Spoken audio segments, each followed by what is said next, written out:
Balikan natin ng konti yung balita. Ano yung context niyan? Si Senator Amy kasi, mga kotsero, naglabas na siya ng bagong resolution.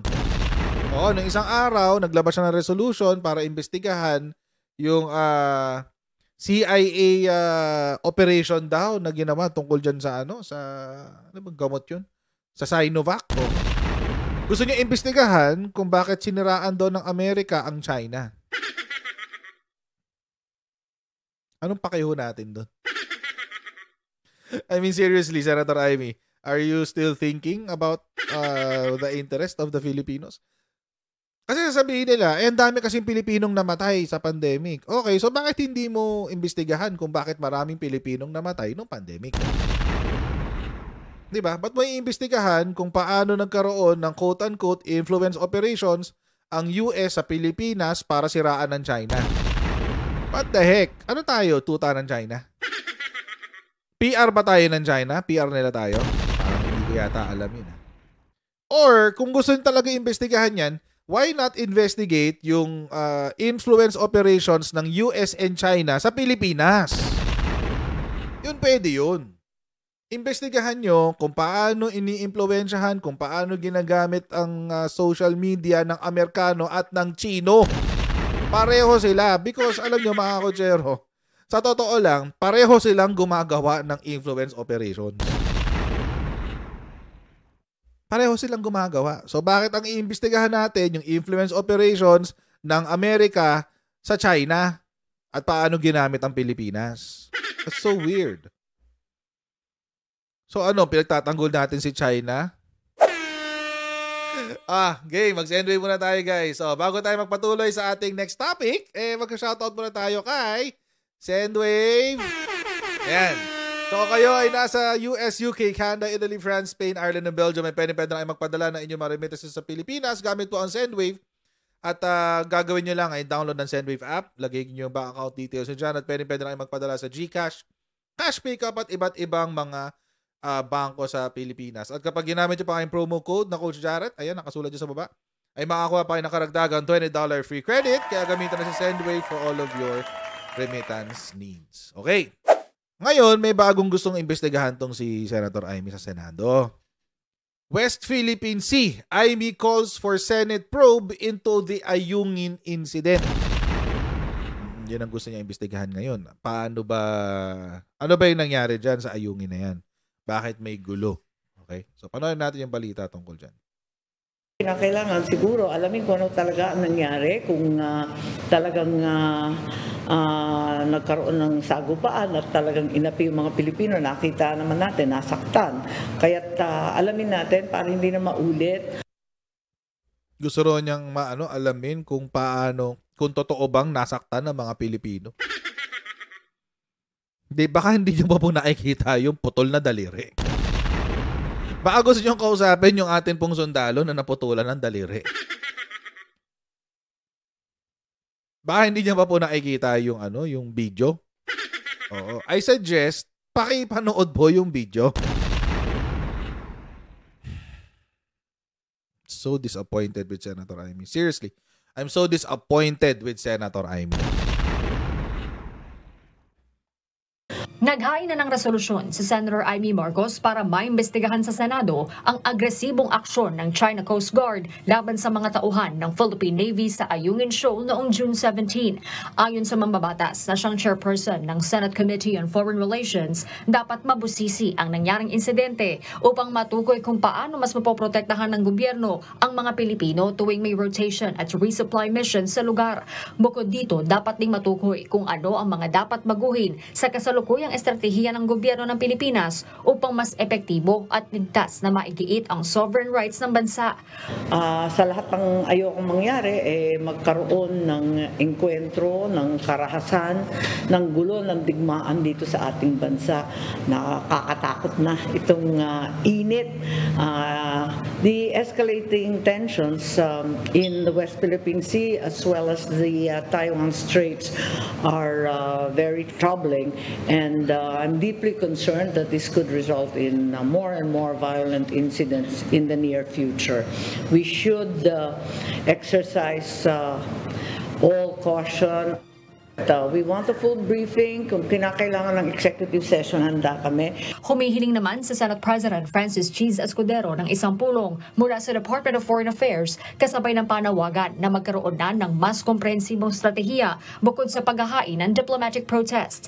Inirekomenda naman ni Senate Majority Leader Francis Tolentino kay Pangulong Ferdinand Marcos Jr. na pulungin na ang National Security Council. Wait, Majority Leader pa rin si Francis Tolentino? That's interesting.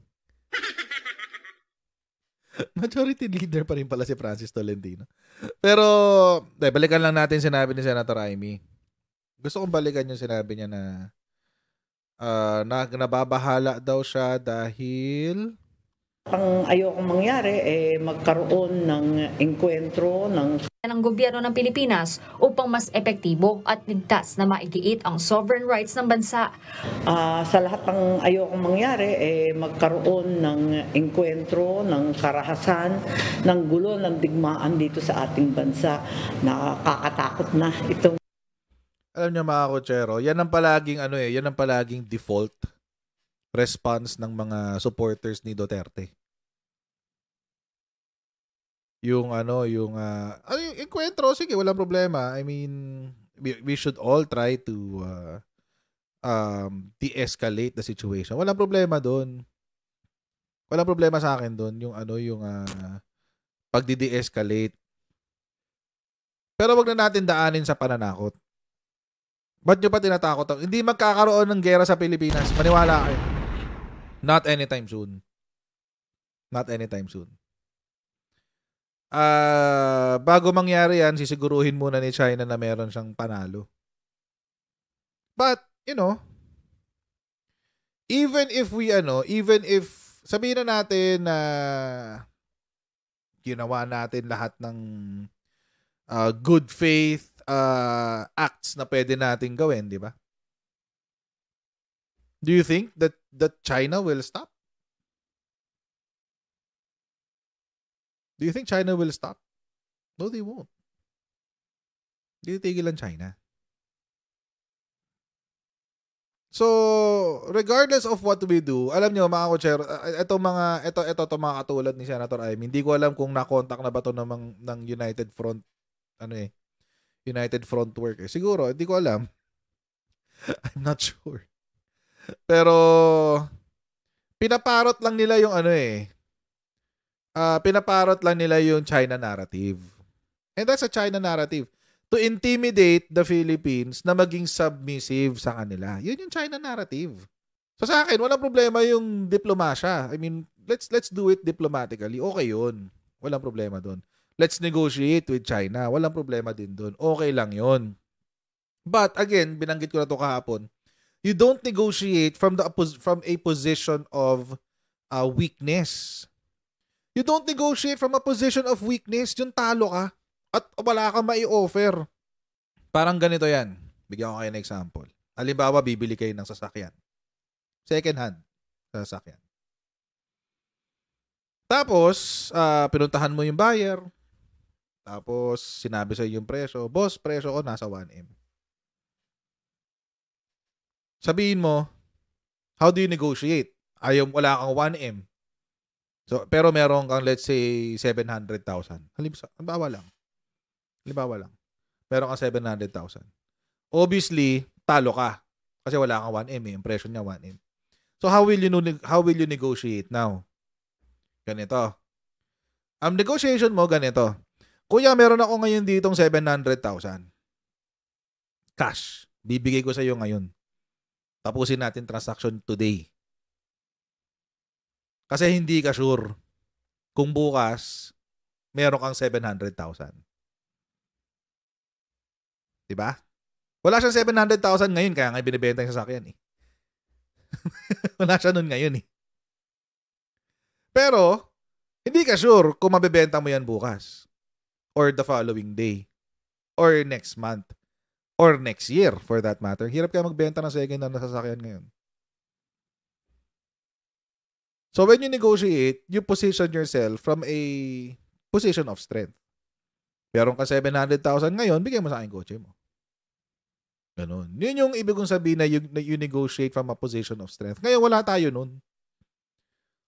Wala tayong position of strength. Pag tinanong tayo ni China, okay, titigil kami dyan. Titigil kami. Pero sumunod kayo sa amin. May choice tayo? Wala. Wala kang choice. Titigil namin yung pero iintayin natin, hindi nyo ire-repair yan. Yun yung ginawa ni Digong eh.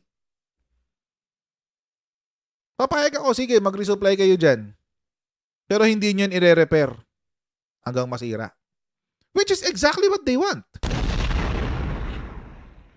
So, did you negotiate from a position of strength? No, you did not. You did not. Wala kang choice. Parang ka lang nagpaalam. Walang negotiation na ganap. Nagpaalam ka lang.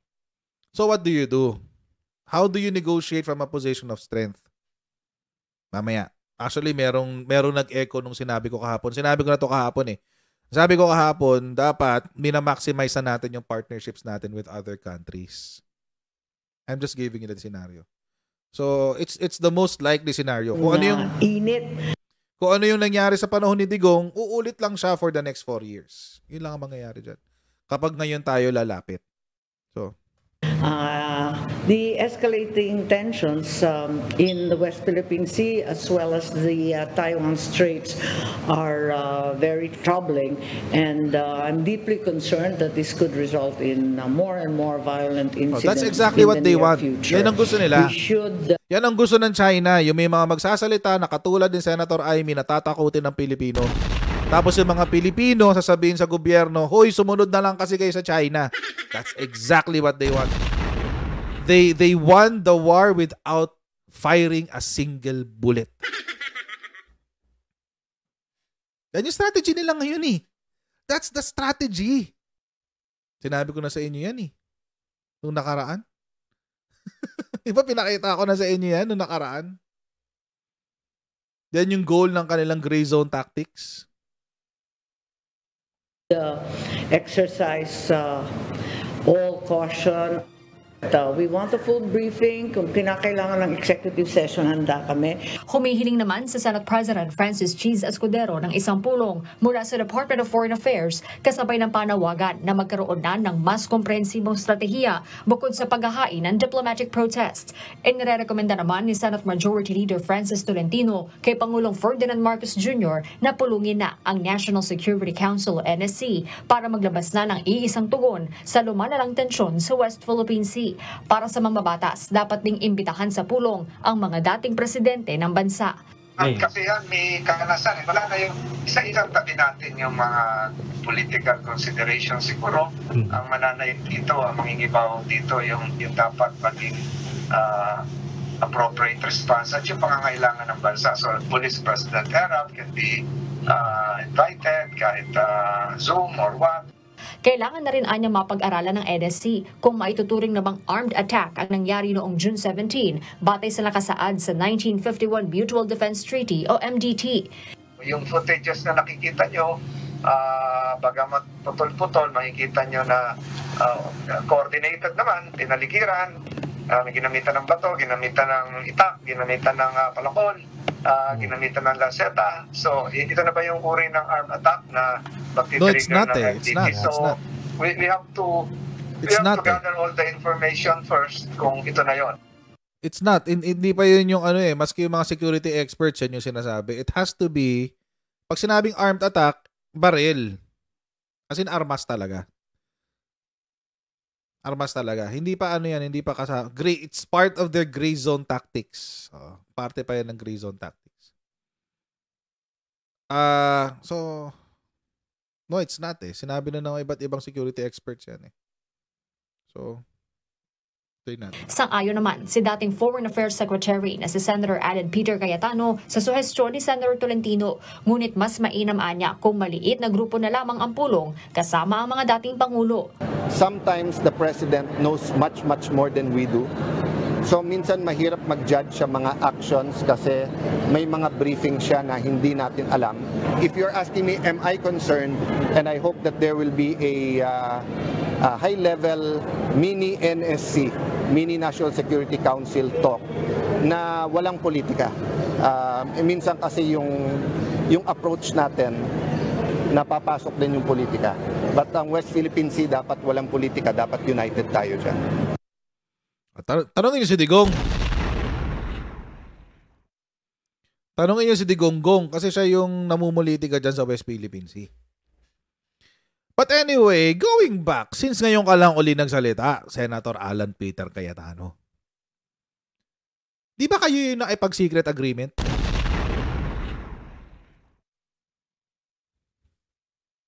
Ulitin ko lang. Binida mo pa yun eh. Binida mo pa yun eh. 2017, 2018 yata yung secret agreement na yun. Anong nangyari doon sa usapan nyo with Xi Jinping? Bakit kayo nag-ending sa usapan na ang bago kayo pumunta doon ay magpapaalam muna kayo sa Chinese military? Paano kayo nag-ending sa usapan na hindi kayo magdadala ng supplies sa resupply mission wala kayong dadaling construction materials? Paano kayo nag-agree doon sa inyong secret agreement with Xi Jinping? Andun siya yung DFA secretary. Siya pa nga yung nagsabi na golden age daw with China eh. Siya yung golden age with China eh. Sa kanya nang galing yun eh. Ano nangyari doon sa meeting nyo with Xi Jinping? Paano kayo nag-arrive sa mga agreements nyo noon? Kasi kayo yung pumayag na isang tabi yung PCA ruling. Kayo yun eh. Kayo yun. Kayo yung tumrabaho na magkaroon ng joint oil and gas exploration dyan sa West Philippine Sea. Kayo yun. Bago ka tumakbong kongresista, bago ka tumakbo na na congressman, kayo yun. So paikwento sa amin, please. Paikwento sa amin. Paano kayo nag-arrive dun sa gentleman's secret agreement nyo? Bago ang magkukuda tungkol sa West Philippine Sea, ikwento nyo muna sa amin kung paano nabuo yung secret gentleman's agreement nyo. Tapos, isulong mo na rin yung pinangako mong 10,000 kada Pilipino. Politika. But ang West Philippine Sea dapat walang politika, dapat united tayo dyan. Kasunod ng panibagong agresibong aksyon ng China sa West Philippine Sea, para kay Senator Juan Miguel Migzubiri, hindi na sapat ang pagkondena sa China. Bagkus ang dapat na anyang gawin ng gobyerno, bilisan na ang pagmodernisa sa Armed Forces of the Philippines o AFP para palakasin ang depensa ng bansa. Ayon sa mambabatas, hindi man kayang tapatan ng Pilipinas ang lakas ng China, madadagdagan naman ang puwersa ng Pilipinas sa pagpapatrolya sa West Philippine Sea. Nanawagan ng senador na gamitin na ang inilaang pondo para sa AFP at Philippine Coast Guard ngayong taon at bumili na ng mga bagong kagamitan sa pamamagitan ng bagong procurement law na pirma na lang ni Pangulong Marcos Jr. ang hinihintay. Harleen Delgado, UNT. So yun ang gusto nila mangyari ngayon. Bigla-bigla, di ba? Ang tagal-tagal. Si Zubiri elected dyan nung panahon ni Digonggong eh. Ba't hindi nyo ginawa yan dati? Tapos ngayon mamadaliin nyo si PBBM. Ang dami mga senador ngayon na senador na nung nakaraan. Ang dami mga ang dami mga kumukuda ngayon na nasa posisyon na nung nakaraan.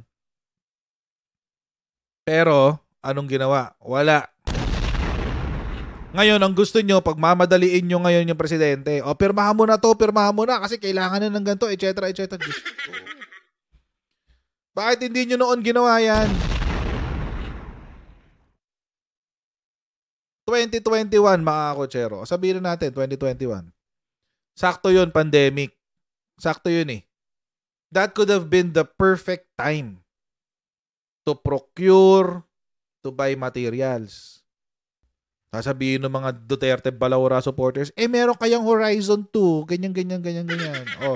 Ano nangyari? Kailan nagbagsakan ng mga delivery? Di ba ngayon lang? 2021, 2022, 2023, 2024. Tapos ngayon, ang gusto nyo, mamadaliin nyo ngayon si PBBM, natapusin na pirmahan na yung mga bibilhing mga gamit. Matagal yan. Kahit pirmahan ni PBBM bukas yan, bago pa ma-deliver yung mga items, mayroon ka ng 2-3 taon na lumipas. Pero alam nyo mga kochero, ito yung pinakamatindi siguro sa balita na to. Ito, papakita ko sa inyo. Reign of terror daw, sabi ni Aimee. Reign of terror, Aimee says PH in terrible state since everyone's too scared of Bongbong and demons in the palace. Oh, parang ano yun ah. Parang title ng K-drama yun ah, Demons in the Palace. But anyway, ayun daw, mga demonyo daw sa palasyo. Allegedly ha, kasi ang nagsabi nito ay hindi si Aimee. Ito ay pinost ni Jose Alejandrino, na dating Presidential Assistant for Economic Affairs ni Ramos. Siya ang nagsabi niyan. So, puntahan natin ngayon yung post. Ito yung post. June 20, 2024, 1:30 p.m. My talk with Aimee. O, nag-usap daw sila. Aimee Marcos asked me to call her. We had a good exchange of views which I won't post here in its entirety. The long and short of it is, Aimee has been talking to many groups to explain the terrible state we are in. Wait lang. Naikipag-usap si Senator Aimee sa iba't ibang grupo para ipaliwanag kung bakit masama ang estado ng Pilipinas ngayon? For what purpose? So, are you telling us, Sir Jose Alejandrino, are you telling us na si Aimee umiikot para siraan yung kapatid niya? Destabilization. So, kasama pala siya sa distab. Si Aimee Marcos. Diyos ko, magagalit sa'yo nanay mo. Grabe siya, no? Ibang klase si Senator Aimee. Pailalim tumira. But they are all scared, she said. Natakot daw yung mga nakakausap niya. Okay. The majority of her colleagues in the Senate won't move because they are beholden to the powers that be. Talaga. So you're telling me yung pinagyayabang ni pangalan nito? Ni Mig Subiri nung siya ang Senate President hindi pala totoo? Sabi niya independent daw ang Senado eh. So it's not true? Okay. Ba't hindi kayo nagsalita nung panahon ni Digong? Na si Digong kontrolado talaga niya ang legislature nung panahon na yun. Oo. Kontrolado niya talaga yan. Alam natin yun. Case in point. Paano nagkaroon ng 51 billion si Pulong sa Davao City? Kung walang bulong-bulong dyan sa ilalim. The business taipans are scared because the BIR might look into their business and tax returns. Okay, let's break this down. Yung mga negosyante daw galing China ay natatakot dahil baka raw sila ay i-check ng BIR. Bakit? May tinatago ba sila? may tinatago ba sila? May ginagawa ho ba silang tax avoidance? Or much worse, tax evasion? Wala ka namang ikakatakot eh kung legal lahat. Instead, they are taking their money out of the country. No. This is false. This is outright false. Bakit? Kasi kanina may nabasa akong balita. Wait lang ah. Kung totoo yung sinasabi ni Jose Alejandrino, edi fake news to. BOI's January to May approvals hit 640.2 billion, a 14% hike. So ibig sabihin, hindi umaalis ang mga investors. The Board of Investments said it approved 640 billion pesos worth of investments in the January to May 2024 period, making it the highest first 5-month approval in BOI's 57-year history. Oh my God. So, kung ito yung pagbabasihan natin, yung sinabi ni Board of Investments, mukhang mali itong sinasabi niya na umaalis ang investor sa Pilipinas. The generals are scared of being replaced. Talaga? Parang wala yatang balitang ganun. Her mother is too old to talk to her son to reason. Linggo-linggo silang magkasama. Sino laging wala sa family lunch or dinner nila? Si Senator Amy. Si Senator Amy yan laging wala. Di ba makikita nyo linggo-linggo may post si PBBM sa page niya na nagla-lunch sila kasama ng nanay niya? At kung sino-sino pang bisita, minsan nandun si Razon, minsan nandun si Martin Romualdez, minsan nandun. Etong pinaka-latest, nandoon si yung anak ni Senator Amy. Sino ba to? Yung governor ng Ilocos. That's impossible. Sino laging wala doon? Si Senator Amy. Baka nga lumipat na ng bahay sa Davao yun eh. Ito pa. Ito yung panalong statement. The palace is infested with demons. Her brother prefers to listen to his wife than to Amy, his sister. Ay, may ganun. Wait lang, may competition ba silang dalawa? May competition ba silang dalawa? Well, kung meron man, ito yung sa akin. Biblical naman to. Kapag daw ikaw ay kinasal, ikaw at ang iyong asawa ay magiging one flesh. Sa Bible yan eh. At ikaw ay aalis sa poder ng iyong mga magulang. Meaning, aalis ka sa poder ng pamilya mo at bubuo ka ng sarili mo.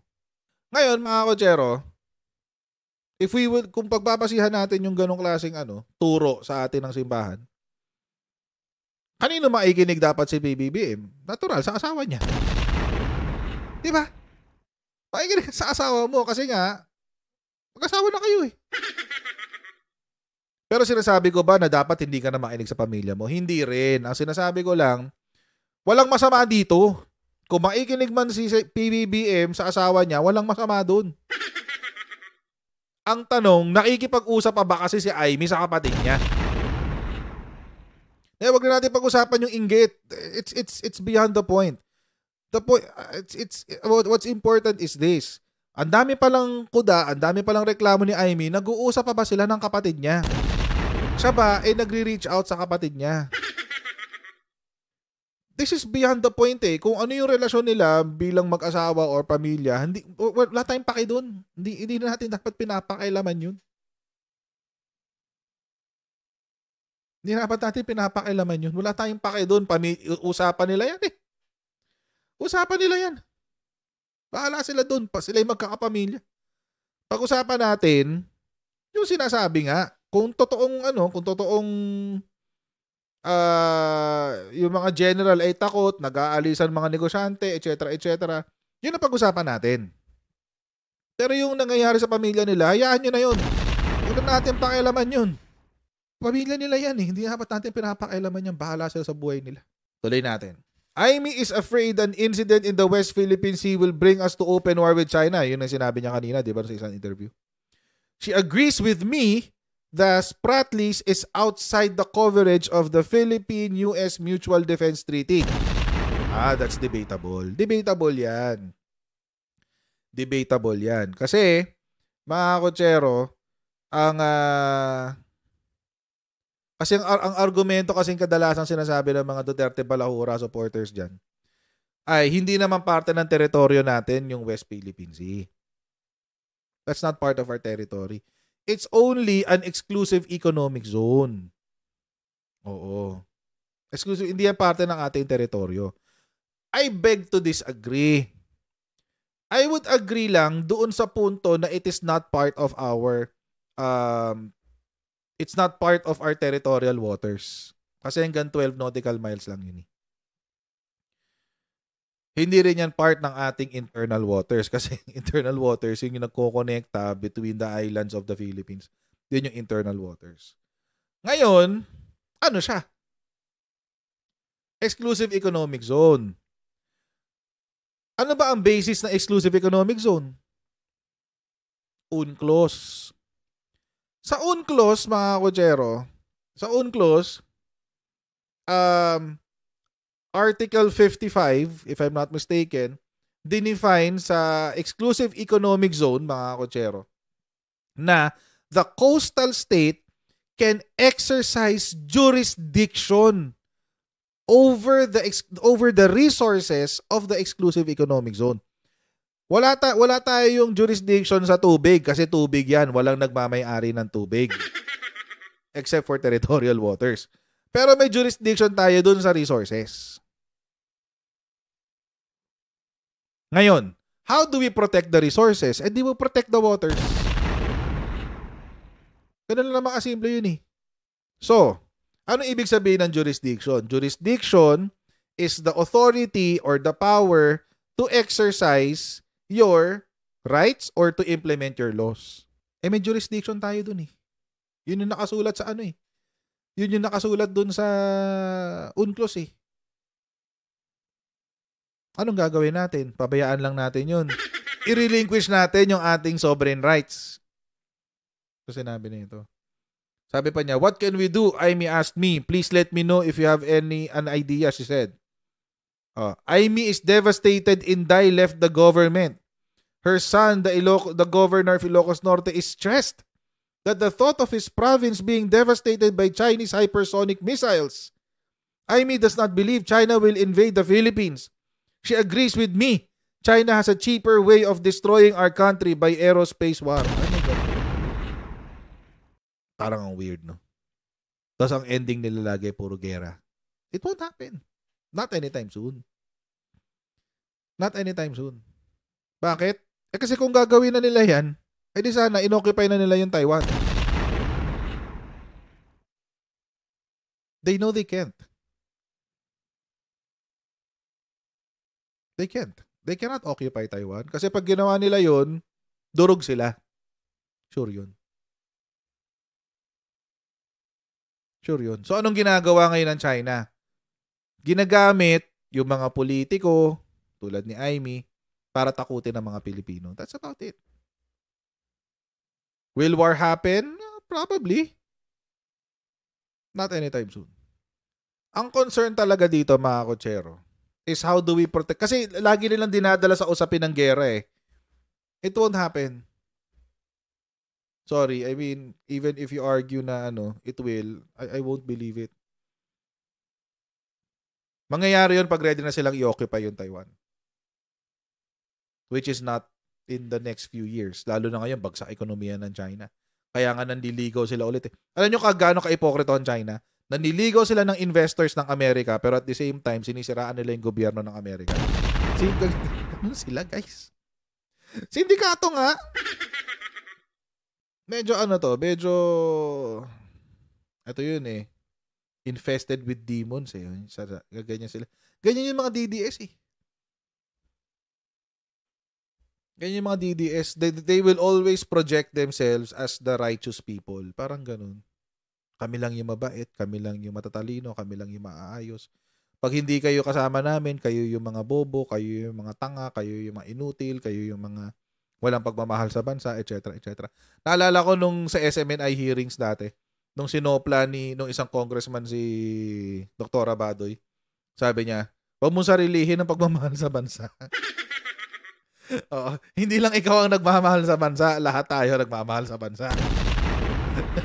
Ganun ang ugali ng mga DBS eh, mga Duterte Balaura supporters. Ang alam mo sila lang mababait. Pero sa totoong buhay sila lang yung mga napakawala lang hiya ng mga yun. Totoo lang. Seriously, hindi lahat Pero marami sa kanila walang hiya talaga. Hindi lahat. Siguro mga good 20 to 30%. But anyway, mainit na ba yung usapin sa West Philippine Sea? Yes, it is. That's why, doon natin itutok yung usapan. Huwag natin dalhin yung usapan ng gera. Kasi wala pa tayo doon sa usapan ng gera. Wala pa tayo doon sa usapan ng gera. Kapag pinasok nyo yung usapan ng gera, obvious na tinatakot nyo lang o gusto nyo lang magkaroon ng pangsopla doon sa kausap. Well, let's talk about what we have right now. The issue. And the issue is, iniintay ng China na masira ang BRP Sierra Madre. Ginugutom ng China ang mga sundalo dyan sa BRP Sierra Madre. Para isuko yung BRP Sierra Madre. Yun yung reality dyan. Huwag natin iligaw yung kwentuhan. Nililigaw yung kwentuhan eh. Yun yung issue. Ngayon, ano ba yung proposal so far na ibinalita sa atin? Una, nagsalita na ang Malacanang, yung nangyari daw na engkwentro ay hindi pa armed attack. Specifically, dahil sinabi ni E.S. Bersamin na hindi armado ng baril.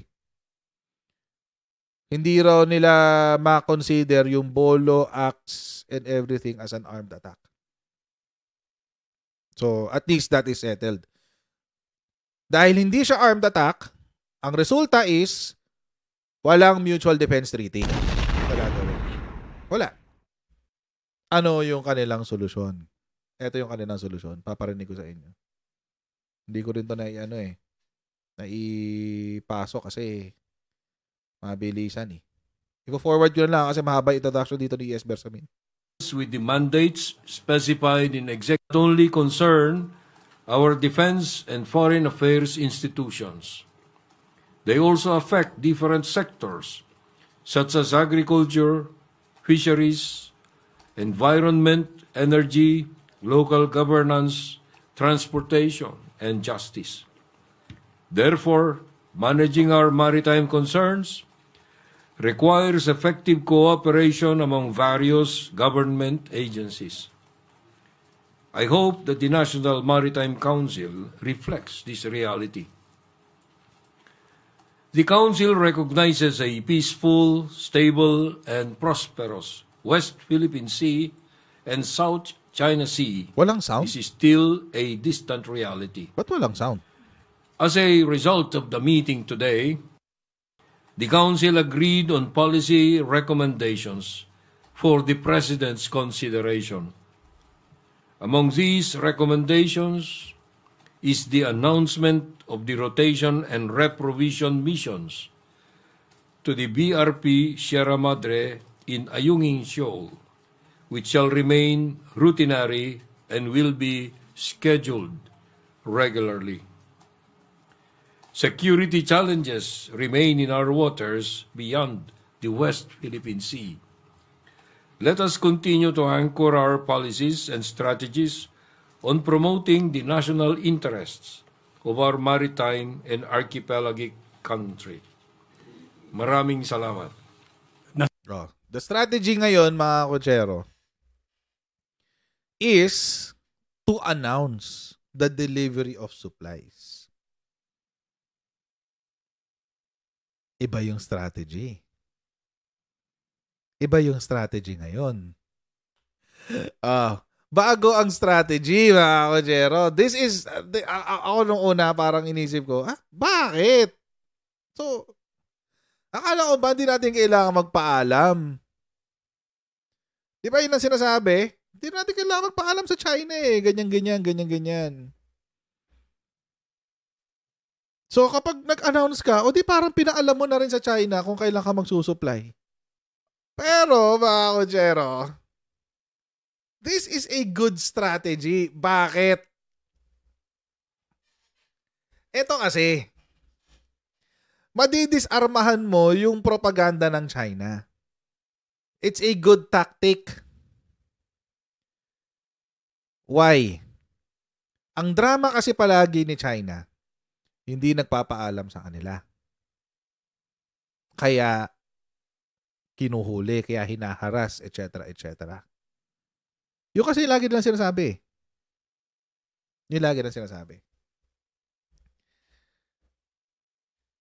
So, kapag in-announce mo sa mundo na, magpapadala kami tapos hinaras ka pa rin, alam na natin kung ano talaga habol nila. So, mapapapuwersa mo ang China without lifting a finger to not act. Hindi mo sila kasi ibig sabihin sinungaling sila. Pag alam niyo mga kotsero, isa sa mga issue ng mga ng Chinese Communist Party, gusto nilang makita, ma-perceive sila o gusto nilang perception ng tao ng buong mundo sa kanila. They are the benevolent government. Sila yung pinakamabait na gobyerno, pinakamaayos, walang bahid ng kasinungalingan, etc., etc. Ganyan yun. Yan ang gusto nilang makita. O ganyan ang gusto nilang perception sa kanila ng mundo. Kaya sila, ginagalingan nila yung pagsisinungaling. Nagalingan nila yung pagsisinungaling. Kasi, yun. Ayaw nila kasi ma-perceive sila na masamang gobyerno. Kahit masamang gobyerno talaga sila. So, ang lagi sinasabi ng China is kaya daw nila hinaharas dahil hindi kayo nagpapaalam Tsaka may report kami na nagdadala daw kayo ng construction materials. So mga kotsero, kapag in-announce mo sa mundo, sa buong mundo, magde-deliver kami ng supplies may ipit ngayon si China. Will they still harass our supply missions? Bakit? Alam nyo naman na magpapadala kami dito. Pag hinaras nyo kami, alam nyo na magpapadala kami dito. Anong dahilan nyo? So, back to you ang lalabas. Pangalawa, pag hindi naman sila, kapag hinaras pa rin nila, another effect is, malalaman ng buong mundo na not only sinungaling kayo, pero malalaman ng buong mundo kasi magbabantay ang buong mundo sa gagawin ng China. So, kung ano yung ginagawa nila sa Pilipinas, binabalik lang natin sa kanila. Ano mangyayari ngayon? Tutuloy ba sila o hindi? Manghaharas ba sila o hindi? Yun. Ngayon, hindi natin alam kung paano nila yung contents. Diba? Kasi syempre, pwede pa rin naman silang iharas. But then again, mga kotsero, pag hinaras sila, it still shows to the world na they cannot keep to their word. China cannot keep their word. At ang interest talaga nila sa West Philippine Sea is hindi peace, kung hindi occupy. It's not a grand strategy, di ba? Hindi siya mind-blowing. Pero merong after effects yan. Merong ang moral victory at the very least. May moral victory ka at the very least. And at the same time, meron kang parang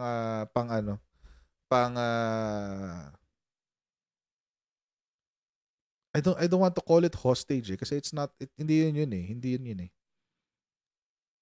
You have something to hold them accountable to. Meron kang pwedeng sabihin sa kanila na back to you. Yung pagbalik sa kanila ba? Ganun. Pero ako, fearless forecast ko dyan, kahit i-announce nila, haharas pa rin sila dyan. Iyaharas pa rin sila. Fearless forecast ko yan. Kahit i-announce pa yung RORE missions, iyaharas pa rin sila dyan. So, at the end of the day, at least meron na tayong moral victory dyan. At saka feeling ko, medyo mas magiging prepared ang ating AFP dyan. Hindi na sila pupunta doon ng walang karga. Kasi itong pinaka-latest, umabot mismo sa ano eh, sa tabi ng BRP Sierra Madre. So, kahit makaputo lang din kayo ng daliri, walang problema. Oo, ganun. Di ba? Kahit makaputo lang din kayo ng daliri, okay na yun. Let's see. Well, it's not really intended to stop the Chinese from acting. That's not the point. The point is, yung meron ka lang pwedeng panghawakan. Kasi yun ang lagi nilang excuse eh. Hindi kayo nagpapaalam sa amin, hindi kayo nagpapaalam sa amin, hindi kayo nagpapaalam sa amin. O sige, di ano sa amin sa buong mundo. Let's see kung paano kung paano mag-work yan. Ako, fearless forecast ko dyan, it won't stop the Chinese from doing anything. Wala naman silang pake. Again, at ulit-ulitin ko to, bullies only respond to strength. Ang mga siga na gumagalaw lang yan o umaakto lang yan sa kapwa niya siga. I think the administration is left with two choices. One is to negotiate. Yung gusto ng China. Usap tayo, negotiate tayo. Not legally binding, ha? That's one. Or, number two, na para sa akin is much more, hindi naman much better, pero mas reasonable. Is to call on the partners. Dami na natin partnerships eh. Baka pwede na tayong maningil. Diba? Baka pwede na tayong magsabi na US, baka naman pwedeng tulungan nyo na kami sa patrolya dito. Baka naman. Diba? Andiyan lang naman kayo sa Hawaii. Baka pwede natin sabihin kay Vietnam, Vietnam, usap tayo. Hinaharas din kayo, di ba? Tulungan nyo kami dito. Magtulungan tayo. Or Japan. So, I mean, let's utilize yung ating mga partnerships. Saka tayo makipag-usap. Para meron kang position of strength. Di ba? Para meron kang position of strength. So, pwede mong sabihin na, sige, pag nakaharap mo si China sa negotiations, sige, hindi namin kayo dudurugin.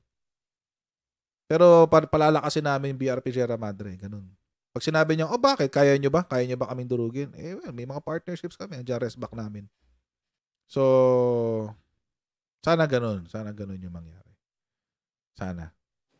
Maraming pong salamat sa inyo patuloy na pagsuporta po sa ating channel. Huwag niyo pong kalimutan mag-like, mag-share at mag-subscribe sa ating Coach Jared YouTube channel at pa-follow din tayo sa ating Facebook page. Jared po dito ang pangalan para like updated sa mga ganap sa ating channel.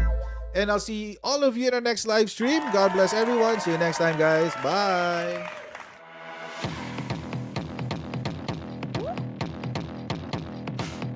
Pag ganun, huwag natin gawing tanga mga Pilipino. Mas maganda kasi nasa lugar ka ng tama kaysa yung pinipilit mo yung pagkakamali.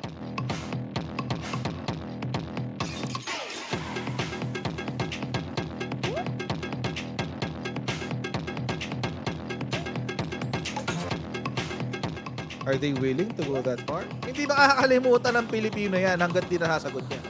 Sino ngayon nagsasabi ng totoo?